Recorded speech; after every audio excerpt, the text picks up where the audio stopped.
Okay, so you're wondering how you can get a better ping and a better game playing eFootball online. Here's how you're going to do it. Now go ahead and click the link down in the description to get to the Gear Booster website. Don't forget to smash the like, subscribe and bell button and come join my Discord down in the description. Now as you can see, it says download for Windows. If you're on any other device, let's say mobile, it's console, you could do the same for that. But you're going to click on download for Windows and wait for it to finish downloading. Now once your download is done, just go ahead and click on it and let it execute. Now as you can see, it says create shortcut and accept the licenses. I'm going to click all of that and click install. Now this installation process is pretty quick, so you don't need to waste too much time on that. Go ahead and click on Steam. And Steam, you can go ahead and go to your libraries and then you can click on eFootball and launch it whilst it's loading. Now I'm going to compare Gear Booster turned off to Gear Booster turned on.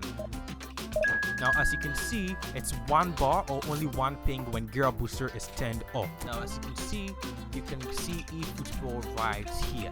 And so I'm going to click on eFootball here and then I'm going to wait for it to load us into a better server that we can be used to play.